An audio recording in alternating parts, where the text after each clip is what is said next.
sudah bersedia diwawancarai. Bisa ceritakan bagaimana Ibu menjalankan usaha, terutama dalam konteks mencari keuntungan? Mencari keuntungan itu kita sesuaikan dia punya modal saja.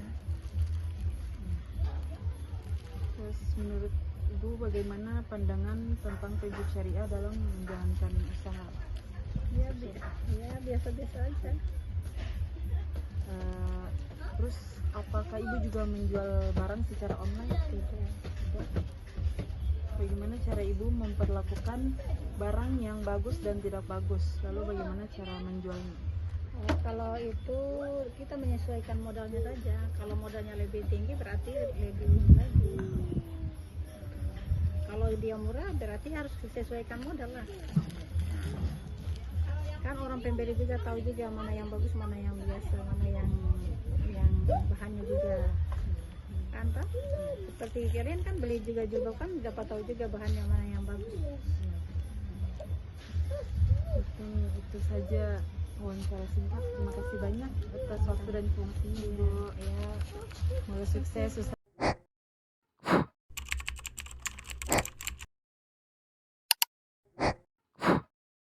Assalamualaikum warahmatullahi wabarakatuh. Kembali lagi bersama saya Putri Rosyana Rusmin. Kali ini kita masuk pada pembahasan praktek bisnis di pasar tradisional dalam perspektif syariah. Pasar tradisional adalah salah satu elemen penting dalam perekonomian, terutama di negara-negara berkembang seperti Indonesia. Tempat ini tidak hanya menjadi sarana transaksi ekonomi, tetapi juga sebagai wadah interaksi sosial masyarakat. Dalam pasar tradisional, berbagai aktivitas perdagangan seperti jual beli barang, kebutuhan pokok dan jasa terjadi dengan intensitas tinggi. Namun, seiring dengan berkembangnya waktu, terdapat berbagai tantangan yang muncul dalam menjalankan bisnis di pasar tradisional, seperti persaingan dengan pasar modern, fluktuasi harga, hingga praktik perdagangan yang tidak sesuai dengan prinsip keadilan. Oleh karena itu, penting untuk memahami dan menerapkan praktik bisnis yang tidak hanya menguntungkan secara ekonomi, tetapi juga selaras dengan nilai-nilai syariah. Praktek bisnis di pasar tradisional memiliki beberapa ciri. Yang pertama, karakteristik bisnis di pasar tradisional, yaitu transaksi dilakukan secara langsung atau tatap muka. Pembeli yang ingin membeli barang harus datang ke tempat penjualan secara langsung. Yang kedua, harga sering kali dinegosiasikan atau tawar-menawar. Pembeli juga bisa menawar barang yang ingin dibeli. Yang ketiga, barang yang dijual sebagian besar merupakan kebutuhan sehari-hari, seperti bahan pangan, pakaian, dan peralatan rumah tangga.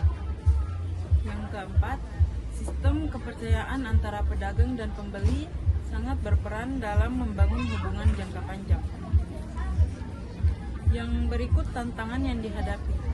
Yang pertama, ketidakstabilan harga karena pengaruh musim atau pasokan barang.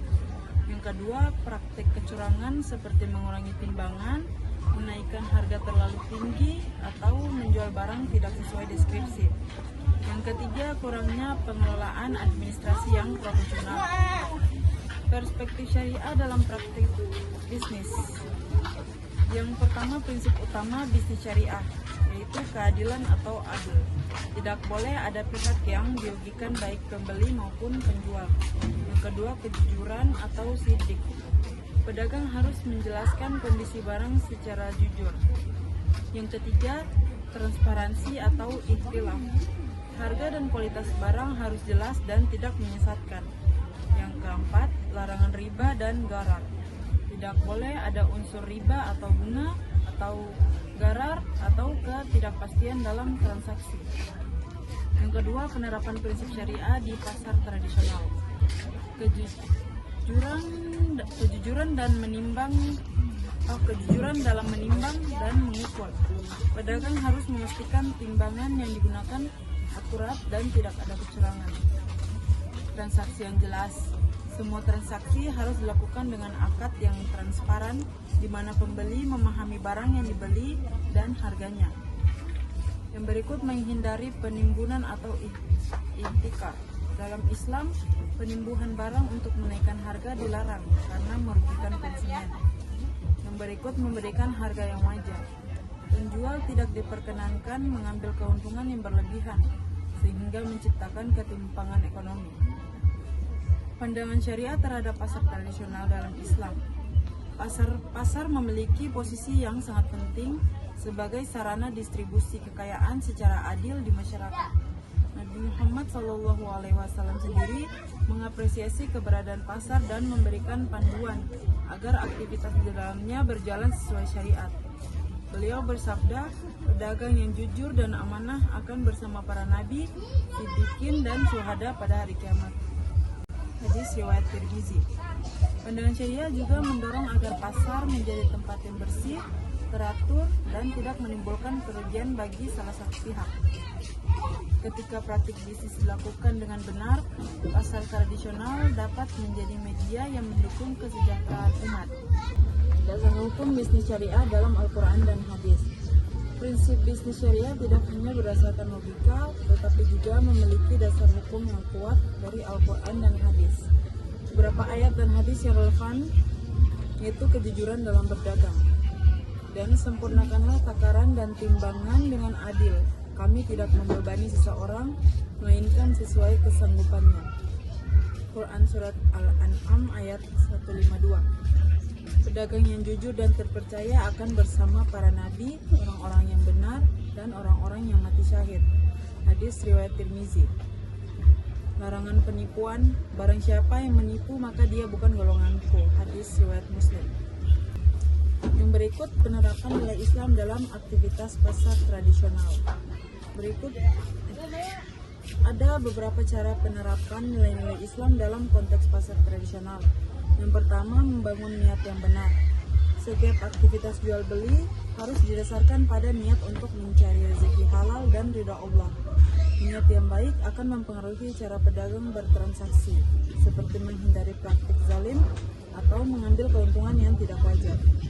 Yang kedua, transaksi bebas gharar. Gharar adalah ketidakjelasan atau spekulasi yang merugikan salah satu pihak dalam transaksi. Contoh gharar yang harus dihindari di pasar tradisional yaitu menjual barang tanpa menunjukkan kondisinya dengan jelas dan menjual barang yang belum dikuasai atau dimiliki. Yang ketiga, menghindari riswah atau suap. Islam melarang praktik suap dalam dunia bisnis, termasuk dalam mendapatkan izin berjualan atau pengaturan lokasi strategis di pasar.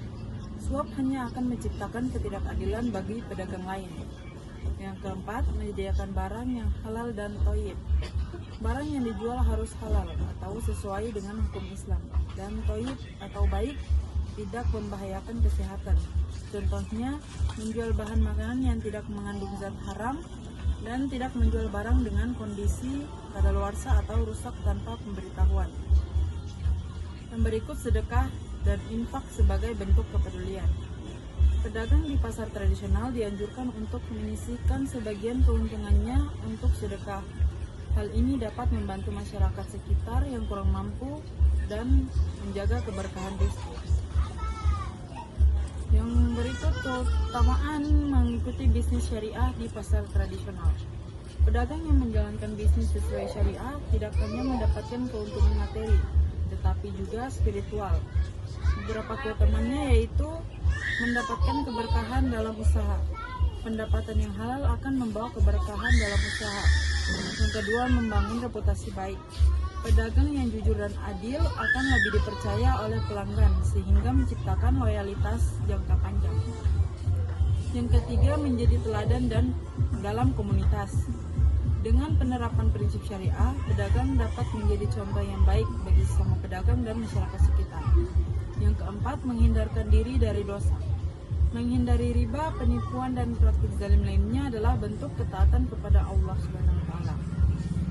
Selanjutnya, analisis keunggulan dan tantangan pasar tradisional dalam perspektif syariah. Keunggulan pasar tradisional dan bisnis syariah yaitu yang pertama, interaksi langsung. Adanya hubungan sosial yang kuat antara penjual dan pembeli memudahkan penerapan etika Islam. Yang kedua, keterjangkauan. Harga barang di pasar tradisional biasanya lebih fleksibel dan terjangkau karena proses tawar-menawar.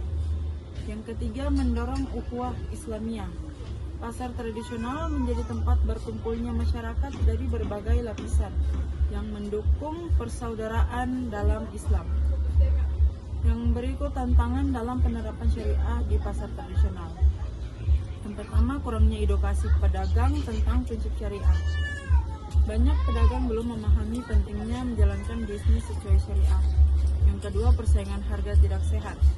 Beberapa pedagang mungkin menggunakan cara curang seperti menjual barang cacat tanpa informasi. Yang ketiga, minimnya infrastruktur pasar.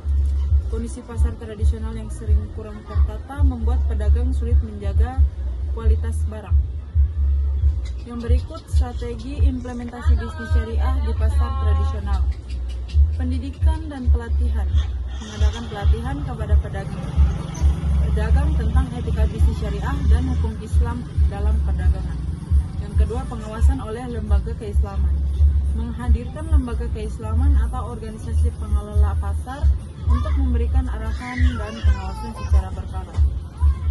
Yang ketiga, pemberdayaan ekonomi umat. Mendorong pedagang untuk mengakses pembiayaan berbasis syariah agar modal mereka tidak terjerat riba. Yang keempat, peningkatan kualitas layanan. Pedagang perlu meningkatkan mutu pelayanan agar konsumen merasa nyaman, misalnya dengan menyediakan timbangan yang akurat dan tempat berjualan yang bersih. Dari seluruh rangkaian penjelasan wawancara tadi, dapat ditarik kesimpulan bahwa praktik bisnis di pasar tradisional memiliki peran besar dalam kehidupan masyarakat, baik dari sisi ekonomi maupun sosial. Dalam perspektif syariah, pasar tradisional adalah tempat yang harus mencerminkan nilai-nilai keadilan, kejujuran, dan transparansi dalam setiap transaksinya. Dengan menerapkan prinsip-prinsip bisnis syariah, pasar tradisional tidak hanya memberikan keuntungan material, tetapi juga membawa berkah bagi semua pihak yang terlibat. Melalui pemahaman dan penerapan nilai-nilai Islam, pasar tradisional dapat terus menjadi wadah perdagangan yang adil dan amanah, memberikan manfaat yang luas bagi masyarakat, serta mendukung pertumbuhan ekonomi secara berkelanjutan. Semoga pemaparan materi ini dapat menjadi inspirasi bagi semua pihak untuk menerapkan prinsip syariah dalam setiap aspek perdagangan. Terus harapkan agar suatu saat ku berjumpa lagi. Semoga saja daku sempat berkenalan